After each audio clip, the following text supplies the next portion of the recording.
మన శాస్త్రాల ప్రకారం ప్రతి మాసానికి ఒక ప్రత్యేకత ఉంది. ఇది ఇక కార్తీక మాసం.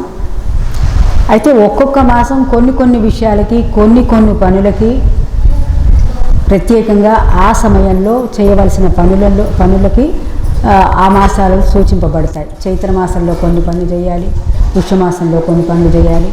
అలాగే అనేక విషయాలు, అంటే అన్ని పనులు అన్ని మాసాలలో చేయటానికి కుదరదు. కొన్ని పనులు కొన్ని మాసాలలో చేయాలి. అలాగే కానీ ఈ కార్తీక మాసం అనేది ఒక పెద్ద స్పెషల్ మాసం. అంటే ఎందుకనంటే ఇది అగ్నితత్వం కలిది. కృత్తిక నక్షత్రం ఉండటం వలన ఈ మాసాన్ని కార్తీక మాసం అంటారు. ఇది అగ్నితత్వం.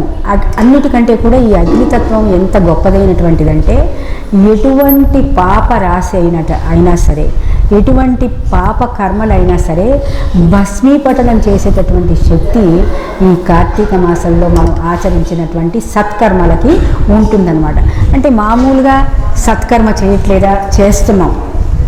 అయితే ఈ కార్తీక మాసంలో చేసినటువంటి సత్కర్మలకి ఆ ఫలితం ఎలా ఉంటుందంటే 1,000,000 రెట్లు ఎక్కువగా ఉంటుందని మన జ్ఞానులు చెప్పారు. మనం చెప్పింది కాదు, ఇది మన పెద్దలు చెప్పారు. ఎందుకంటే ఈ ఒక్క మాసం మాత్రమే అగ్నితత్వం కలిగినది. అగ్నితత్వం అంటే అగ్ని ఎటువంటిదైనా ఏది లోపల సమిధగా వేసినా అదంతా భస్మీపటలం చేయగలిగే శక్తి అగ్నికి ఉంది. సో కాబట్టి ఈ కార్తీక మాసంలో జపం చేసిన, తపం చేసిన, హోమాలు చేసిన, దానాలు చేసిన, తీర్థయాత్రలు చేసిన, లేకపోతే గురుస్మరణ చేసి ఏది చేసినా, శాలిగ్రామాలకు పూజ చేసిన, శివలింగానికి పూజ చేసిన, విష్ణువుకి యజ్ఞం చేసిన, విష్ణు సహస్రనామాలు చేసిన, ఏది చేసినా దానికి అనేక రెట్లు ఫలితాలు ఇవ్వబడుతుంది ఈ కార్తీక మాసంలో చేసినప్పుడు. అందుకని ఈ కార్తీక మాసంలో ఈ మాసం మొత్తము పుణ్యకర్మలు చేస్తూ ఉండమని చెప్పి మన శాస్త్రాలు చెప్పాయి. ఎందుకు చెప్పారు అంటే పుణ్యకర్మ ఎందుకు చేయాలి అనే దానికి ఒక విషయం మనం తెలుసుకోవాలి. పుణ్యం చేస్తే దానికి తగినటువంటి ఫలితం వస్తుంది. మంచి పనికి మంచి ఫలితం వస్తుంది. మన పిల్లలు మనము అంతా శాంతి సౌభాగ్యాలతో ఉంటారు. మన శాంతి సౌభాగ్యాన్ని ఎందుకు కోరుకోవాలి? ఎందుకంటే శాంతి సౌభాగ్యం ఉంటేనే మనం పరమాత్ముని గురించి తెలుసుకునే నిశ్చలమైన మనస్సు వస్తుంది. సపోజ్ మనకి తినటానికే తిండి లేదు, ఉండటానికి ఇల్లు లేదు, ఏ విధమైనటువంటి ఆధారం లేని జీవితం ఉన్నప్పుడు మనం ముముక్షుత్వం ఒరే నువ్వు ముముక్షుత్వానికి వెళ్ళరా, మోక్ష మార్గానికి రారా, అని విడిచేరా అంటే అది కుదరని విషయం. సో మొట్టమొదట మనకి భుక్తి తర్వాత భక్తి తర్వాతే ముక్తి అన్నారు.